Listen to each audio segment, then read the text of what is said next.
light, the light of early morning, the light of Holland.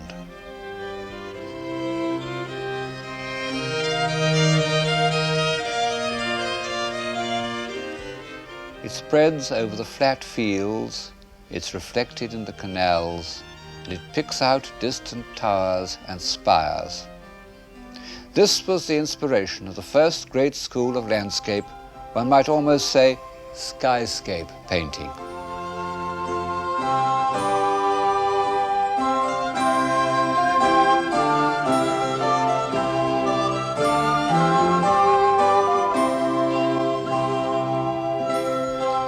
This is a painting done in the middle of the 17th century of the square in Haarlem.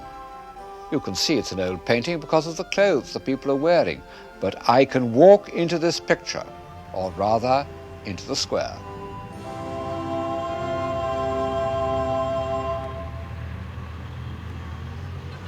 Looks very much the same, doesn't it? Before the 17th century, the idea that one could walk into a picture in this way would have been almost unthinkable. Seems quite natural to us, and no doubt seemed natural when it was painted. But like so many things we take for granted, it goes back to a revolutionary change in thought. The revolution in which divine authority was replaced by experience, experiment, and observation. I'm in Holland not only because Dutch painting is a visible expression of this change of mind, but because Holland, economically and intellectually, was the first country to profit from the change. When one begins to ask the question, does it work, or even does it pay, instead of asking, is it God's will, one gets a new set of answers. And one of the first of them is this, that to try and suppress opinions which one doesn't share is much less profitable than to tolerate them. This conclusion should have been reached during the Reformation. It's permeated the writings of Erasmus, who of course was a Dutchman. Alas, a belief in divine authority of our own opinions afflicted the Protestants just as much as the Catholics. Even in Holland, they continued to burn and torture each other right up to the middle of the 17th century. And the Jews, who in Amsterdam were at last exempt from persecution by the Christians, the Jews began to persecute each other too. Still, when all this is said, the spirit of Holland in the early 17th century was remarkably tolerant. And one proof is that nearly all the great books which revolutionized thought were first printed in Holland. What sort of a society was it that allowed these intellectual time bombers to be set off in its midst? Inside this charming old almshouse at Haarlem, which is now a picture gallery, there's plenty of evidence.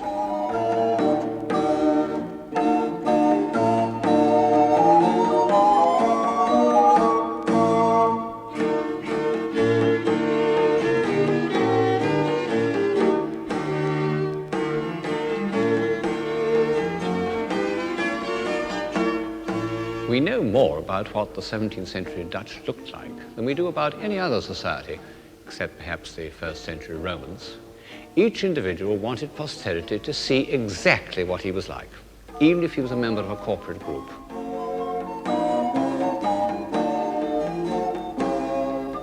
And the man who tells us all this most vividly, the man who painted these pictures, was the Haarlem painter Frans Hals.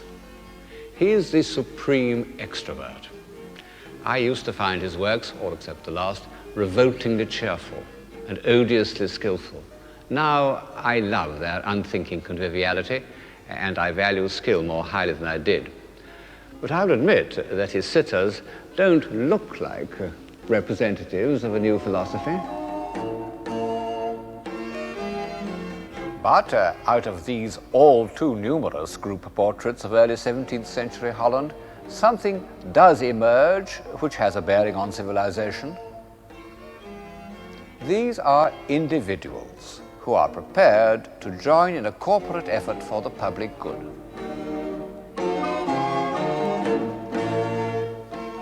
One can't imagine groups like this being painted in 17th century Italy, even in Venice. They're the first visual evidence of bourgeois democracy. Dreadful words, so debased by propaganda that I hesitate to use them. And yet, in the context of civilization, they really have a meaning. They mean that a group of individuals can come together and take corporate responsibility, that they can afford to do so because they have some leisure, and that they have some leisure because they have money in the bank. This is the society which you see in the portrait groups. They might be meetings of local government committees or hospital governors today. They represent the practical, social application of the philosophy that things must be made to work.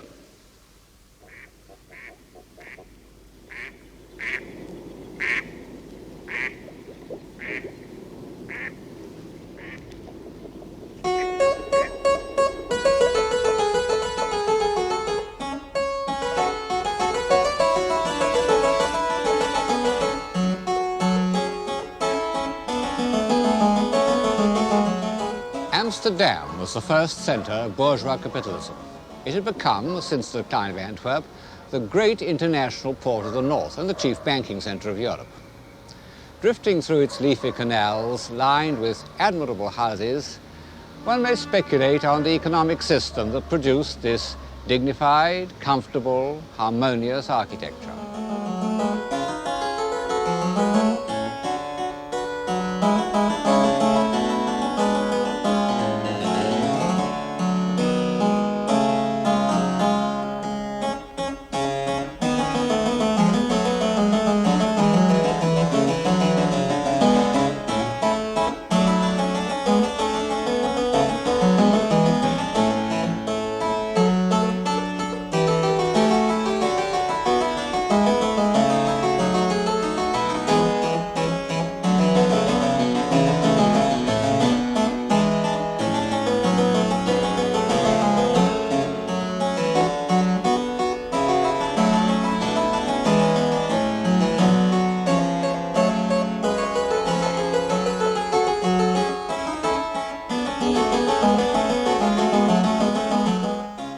I don't say much about economics in this program, chiefly because I don't understand them, and perhaps for that reason believe that their importance has been overrated by post-Marxist historians. But, of course, there's no doubt that at a certain stage in social development, fluid capital is one of the chief causes of civilization, because it ensures three essential ingredients: leisure, movement, and independence. It also allows that slight superfluity of wealth that can be spent on nobler proportions, a better door frame, or even a more extraordinary tulip. Please allow me 2 minutes digression on the subject of tulips, because it really is rather touching that the first classic example of boom and slump in capitalist economy should have been not sugar, nor railways, nor oil, but tulips. It shows how the 17th century Dutch combined their two chief enthusiasms, scientific investigation and visual delight. The first tulip had been imported from Turkey in the 16th century, but it was a professor of botany at Leiden, the first botanic garden of the north, who discovered its attribute of unpredictable variation, which made it such an exciting gamble. By 1634, the Dutch were so bitten by the new craze that for a single bulb of one tulip, the Viceroy, one collector exchanged 1,000 pounds of cheese, 4 oxen, 8 pigs, 12 sheep, a bed, and a suit of clothes. When the bottom fell out of the tulip market in 1637, the Dutch economy was shaken.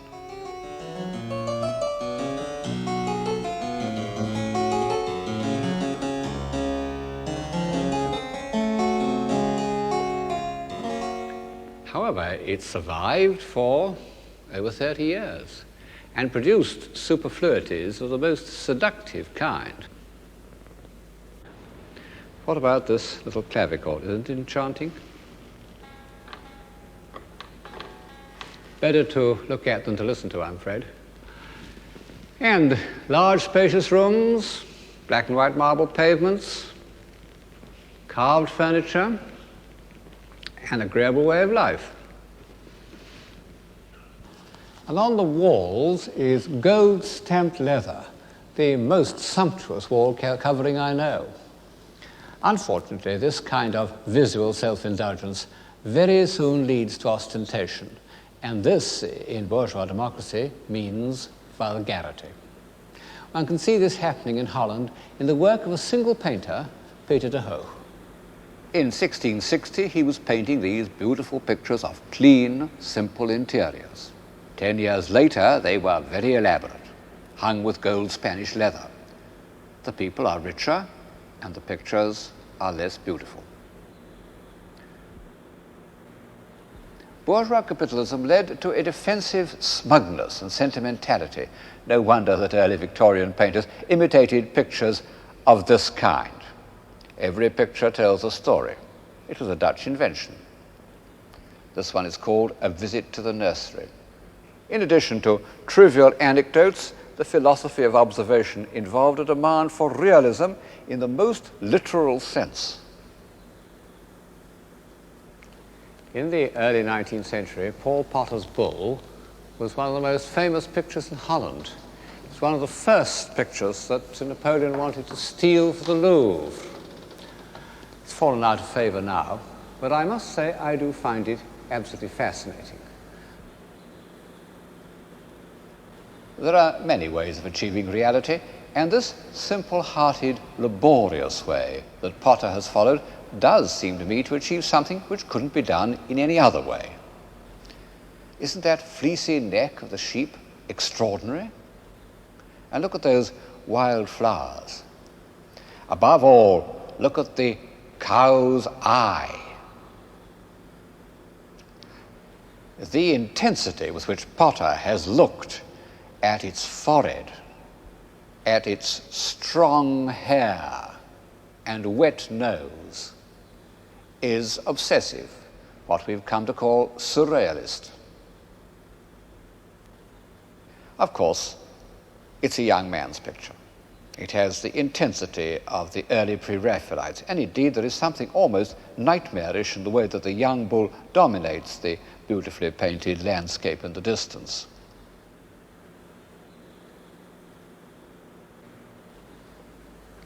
However, one must admit that bourgeois sentiment and realism can produce the most deplorable kind of art. And the determinist historian, reviewing the social conditions of 17th century Holland, would say that this was the kind of painting the Dutch were bound to get. But they also got Rembrandt. Rembrandt was a great poet of that need for truth and that appeal to experience which had begun with the Reformation, had produced the first translations of the Bible, but it had to wait almost a century for visible expression. At first, truth meant realism. Behind me is his earliest self-portrait. Yes, that is the same man that you saw just now. In this vein, he painted the picture, which is his most obvious link with the intellectual life of Holland and his first great success in Amsterdam, the anatomy lesson. It represents a demonstration given by the leading professor of anatomy named Tulp. The men surrounding him are not, of course, students or even doctors, but members of the Surgeons' Guild, sort of board of trustees. Vesalius, the first great modern anatomist, had been a Dutchman, and Tulp liked to be called Vesalius Reborn. I fancy he was a bit of a quack. He recommended his patients to drink 50 cups of tea a day. However, he was very successful. His son became an English baronet. But it wasn't in such external and quasi-official ways that Rembrandt associated himself with the intellectual life of his time, but by his illustrations to the Bible. An example is this picture of Bathsheba pondering the contents of David's letter. We may think that we admire it as pure painting, and in fact it is a masterly piece of design. But in the end, we return to the head, where Bathsheba's thoughts and feelings are rendered with an insight and a human sympathy which a great novelist could scarcely achieve in many pages. From the first, Rembrandt wanted to record his experience of how human beings reveal their emotions. And as his art grew deeper, he succeeded in doing so with ever greater subtlety.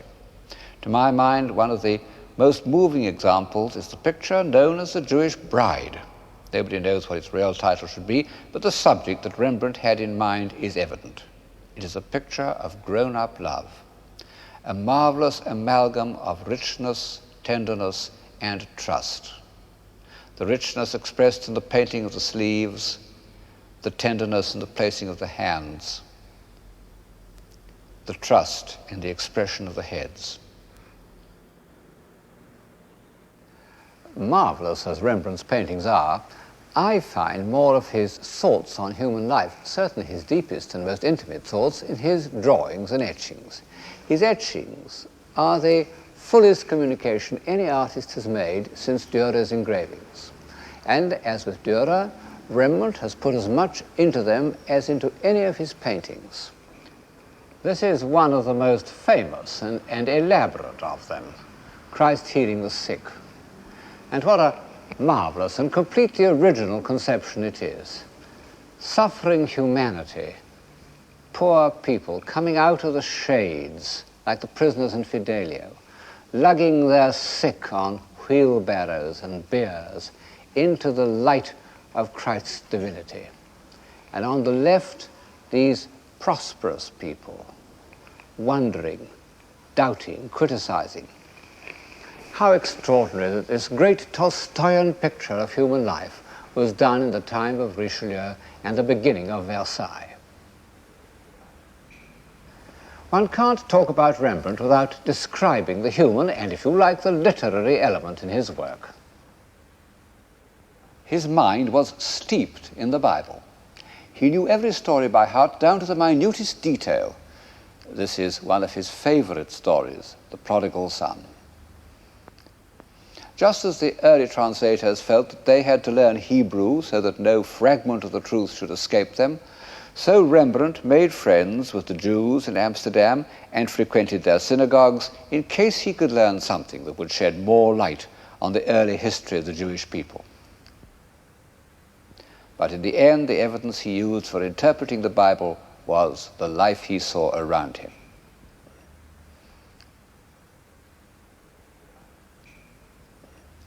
In his drawings and etchings, one often doesn't know if he is recording an observation or illustrating the scriptures. So much had the two experiences grown together in his mind. Did Rembrandt wish to illustrate St. Peter at prayer before the raising of Tabitha, or had he seen a pious old neighbor whose attitude of devotion touched his heart and reminded him of the Acts of the Apostles? Sometimes his interpretation of human life in Christian terms leads him to depict subjects that hardly exist in the Bible, but that he felt convinced must have existed. An example is this etching of Christ preaching the forgiveness of sins. It's a classical composition. In fact, it's based upon two famous Raphaels, which Rembrandt had completely assimilated. But how different is this small congregation from Raphael's ideal human specimens? They are, as you see, a very mixed lot. Some thoughtful, some half-hearted, some concerned only with keeping warm or keeping awake.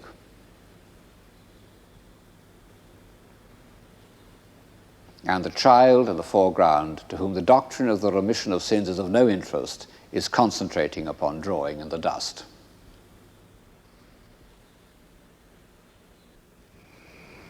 Rembrandt reinterpreted the Bible in the light of human experience, but it's an emotional response based on a belief in revealed truth. The greatest of his contemporaries were looking for a different kind of truth, a truth that could be established by intellectual, not emotional means. This could be done either by the accumulation of observed evidence or by mathematics. And of the two, mathematics seemed to offer to the men of the 17th century the more attractive solution. In fact, mathematics became a kind of religion to the finest minds of the time, the means of expressing a belief that experience could be married with reason. The guiding spirit of this new religion was the French philosopher Descartes. He's become a symbol of the pure intellect, but I find him a sympathetic figure. He started life as a soldier, he wrote a book on fencing, but he soon discovered that all he wanted to do was think. Very, very rare. and most unpopular. Some friends came to call on him at 11 o'clock in the morning and found him in bed. They said, "What are you doing?" He replied, "Thinking." They were furious. To escape interference, he went to live in Holland. He said that the people of Amsterdam were so much occupied with making money that they would leave him alone. However, he continued to be the victim of interruptions, and so he moved about from place to place. Altogether, he moved house in Holland 24 times. In the end, he was run to earth by that tiresome woman, Queen Christina of Sweden, who carried him off to Stockholm to give her lessons in the new philosophy. She made him get out of bed early in the morning, and as a result he caught a cold and died. But earlier in Holland, at some point, he evidently lived near Haarlem, where he was painted by Frans Hals.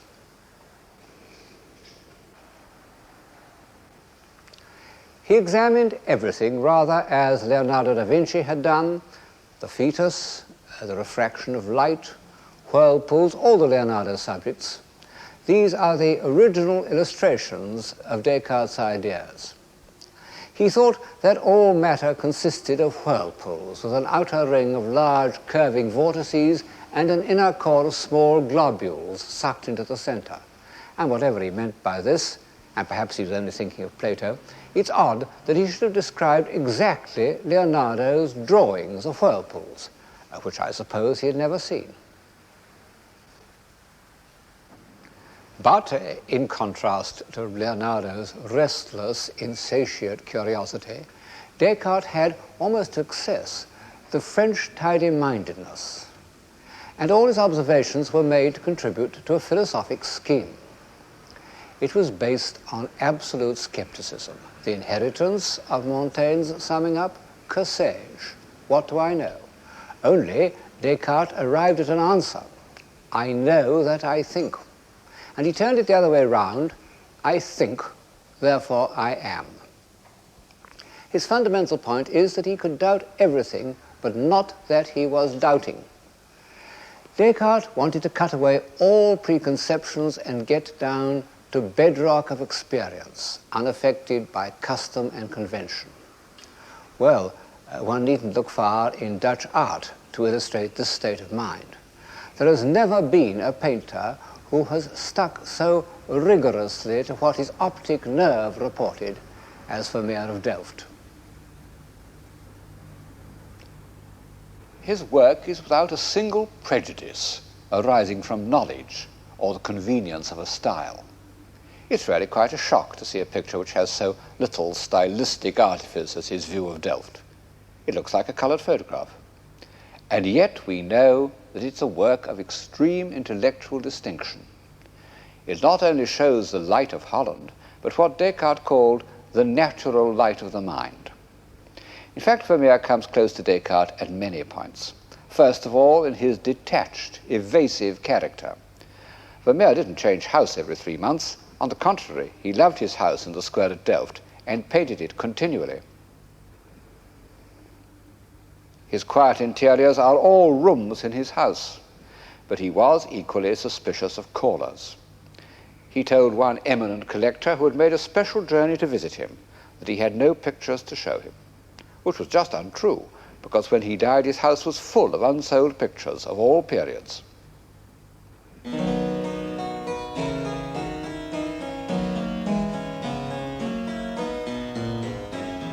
All that he wanted was tranquility in order to enjoy fine discrimination.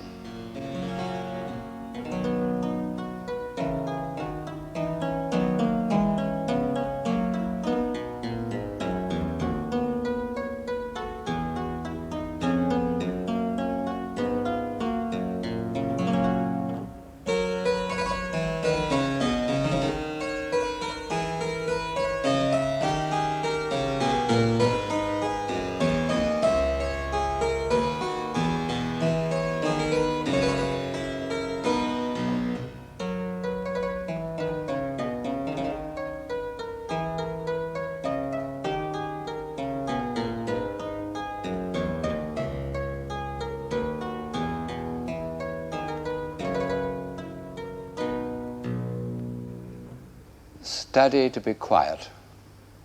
10 years before this picture was painted, Isaac Walton had inscribed these words on the title page of the Complete Angler. And in the same period, two religious sects had come into being, Quietism and the Quakers. As far as I know, the first painter to feel Descartes' need to tidy up sensations by the use of reason was Peter Sanderdam, the scrupulous master of church interiors. He did drawings from nature in the 1630s and often kept them for 10 or 15 years until he could give them the stillness and finality which make them ideal meeting places for the society of friends. The precision with which he places each accent, those dark heads, for example, reminds one of Seurat.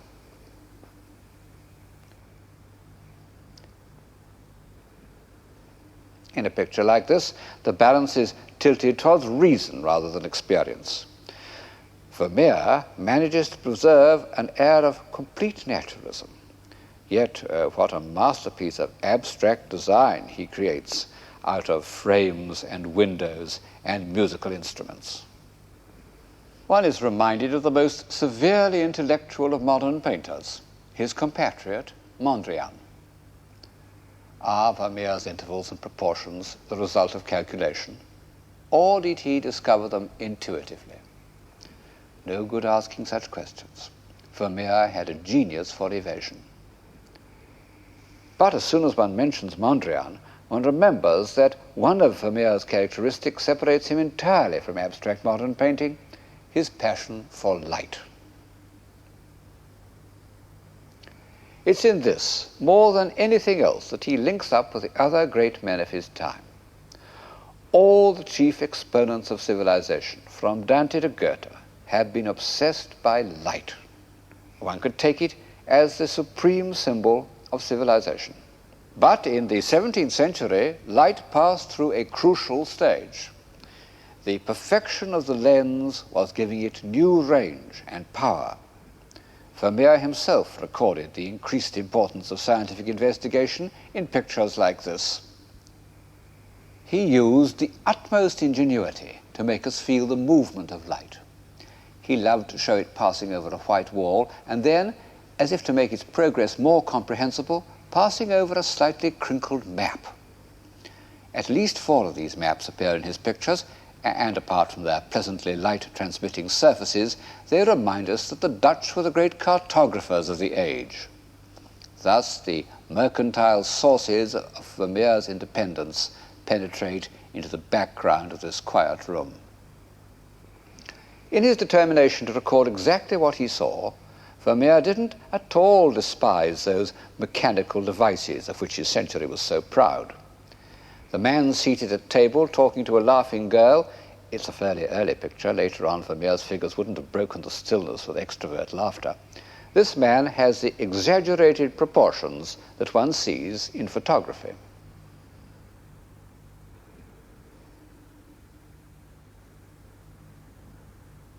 I fancy that Vermeer looked through a lens into a box with a piece of ground glass squared up and painted exactly what he saw. He must have begun this scientific practice quite early. One finds it in this picture of a woman pouring milk, painted before he had perfected his peculiar stillness. The light's rendered by those little beads that one doesn't see with the naked eye, but which appear on the finder of an old-fashioned camera. And yet this scientific approach to experience ends in poetry. And I suppose that this is due to an almost mystical rapture in the perception of light. The enlightened tidiness of De Hooch and Vermeer and the rich imaginative experience of Rembrandt reached their zenith about the year 1660.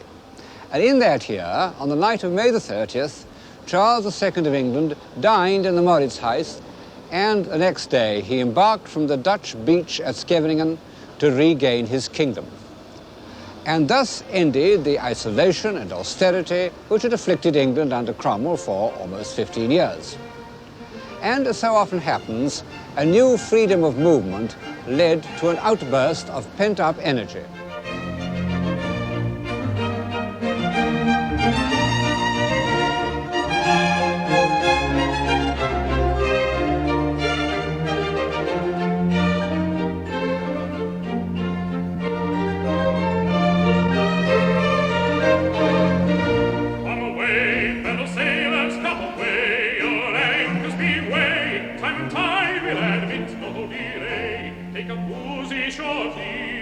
nymphs on the shore, and silence their mourning with vows of returning, but never intending to visit them more.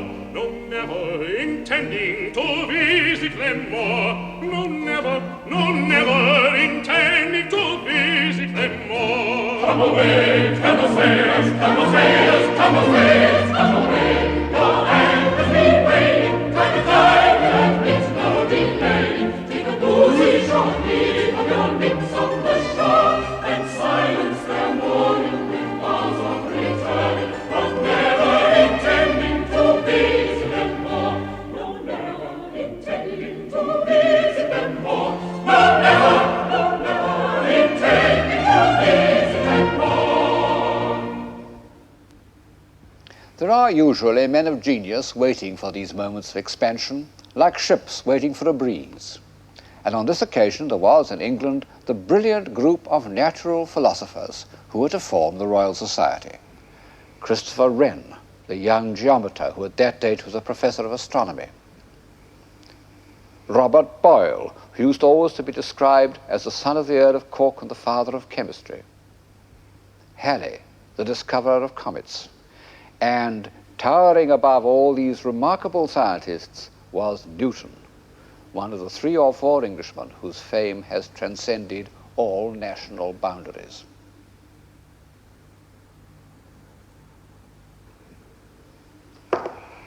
I can't pretend that I've read the Principium. If I did, I wouldn't understand it, any more than Samuel Pepys did when, as president of the Royal Society, it was handed to him for his approval. One must just take on trust that it gave a mathematical account of the structure of the universe, which for 300 years seemed irrefutable. It was both the climax of the age of observation and the sacred book of the next century.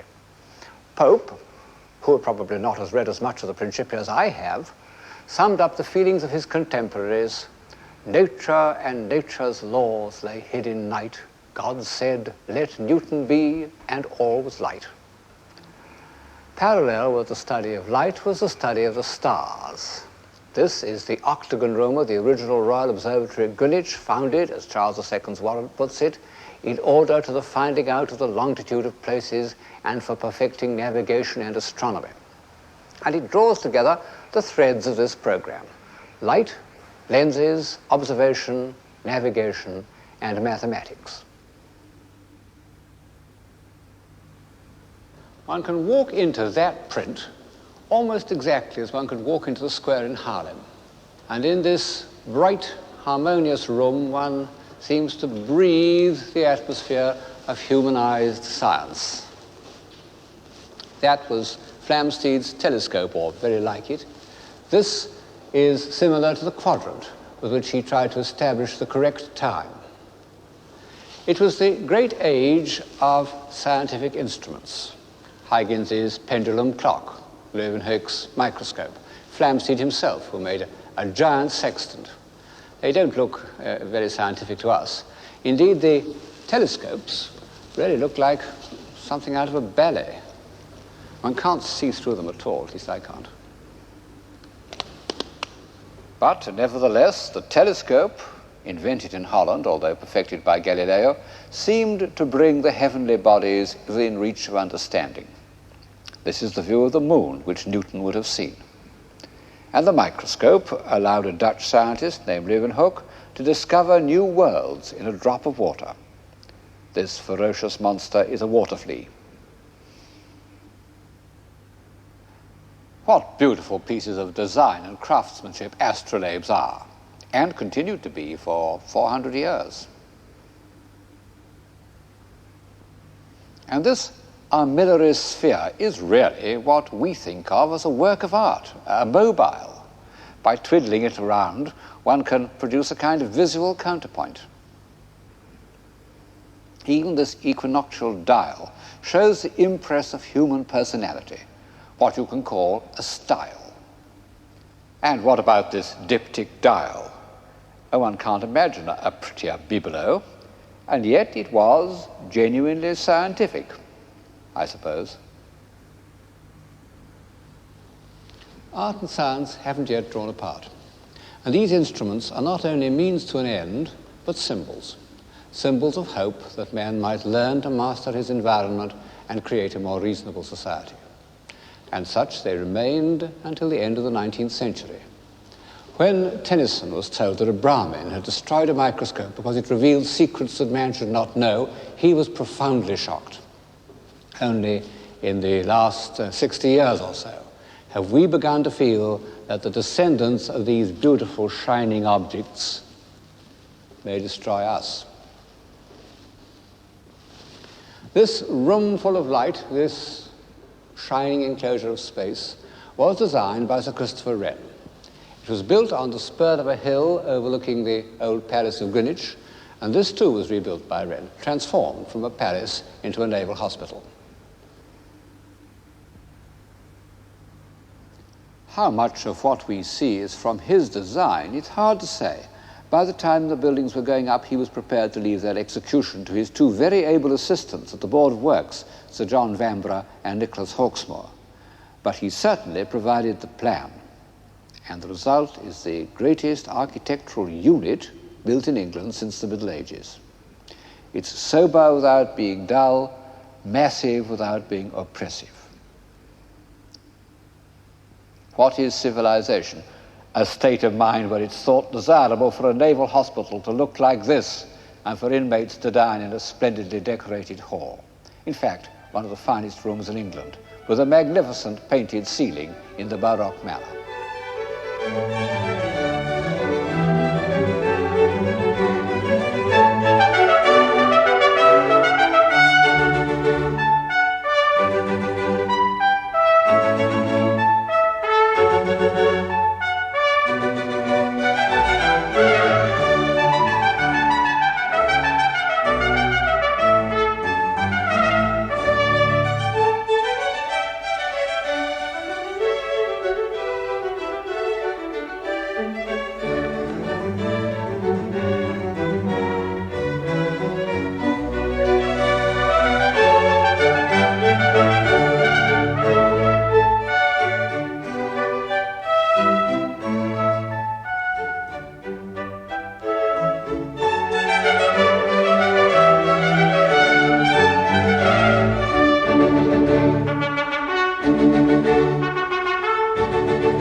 By the time this building was completed, Wren had long been the most famous architect in England. But as a young man, people had thought of him only as a mathematician and an astronomer. And why, at the age of 30, he took up architecture isn't altogether clear. I suppose he wanted to give visible form to his solutions, mechanical and geometrical solutions. But of course he had to learn the rudiments of style, and so he bought some books and he went to France and drew the buildings and met the leading architects. He even met Bernini, who was in Paris at the time, and he saw Bernini's drawing for the Louvre. I would have given my skin for it, he said, but the reserved old Italian gave me but a view. On his return, he was consulted as an engineer about Old St. Paul's, which was in danger of collapsing. He proposed replacing the tower by a dome, but before this very questionable project could be considered, the fire of London broke out, 1666.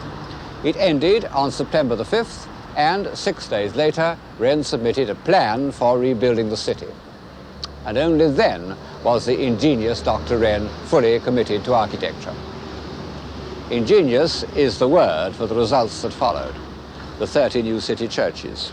Each is the solution of a different problem, and Wren's powers of invention never failed. But when he came to the crown and center of the whole scheme, the new St. Paul's, then he revealed something more than ingenuity.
Wren's buildings show us that mathematics, measurement, observation, all that goes to make up the philosophy of science, wasn't hostile to architecture, nor to music, because this was the age of one of the greatest English composers, William Purcell, whose noble strains have accompanied our inspection of Wren's buildings. But what was the effect of the scientific attitude on poetry? Well, at first, I think it was harmless, even beneficial. When Vaughan wrote, "I saw eternity the other night, like a great ring of pure and endless light, all calm as it was bright," he was giving poetic expression to the same impulse that induced Flamsteed to look through his telescope. I don't suppose that all the members of the Royal Society were completely hostile to the imagination. After all, most of them remained professing Christians. In fact, Newton spent, we would say wasted, a lot of his time on biblical studies. And they continued to use a celestial globe in which the constellations were grouped in the form of men and animals. They continued to accept the kind of personifications that one gets on the ceiling of the painted hall, on which gods and goddesses associate with Flamsteed, the astronomer royal.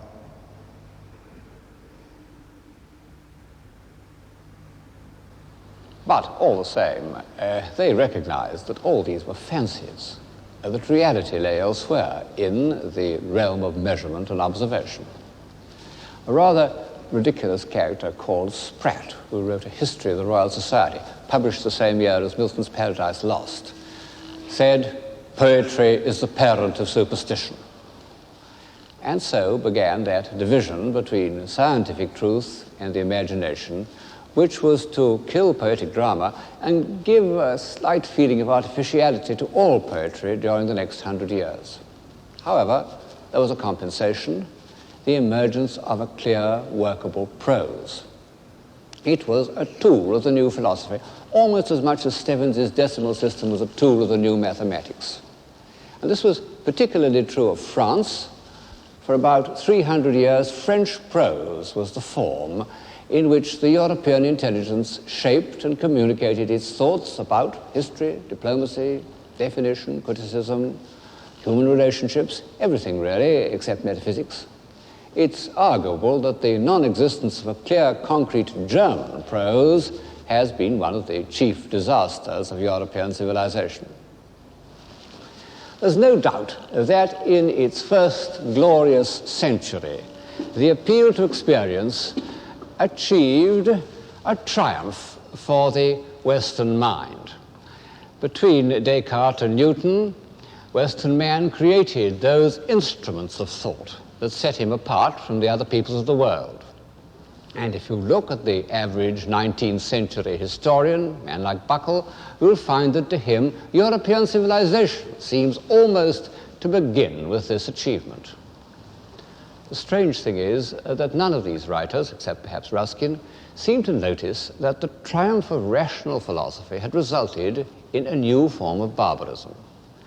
If I look beyond the order of Wren's Naval Hospital, I see stretching as far as the eye can reach the squalid disorder of industrial society.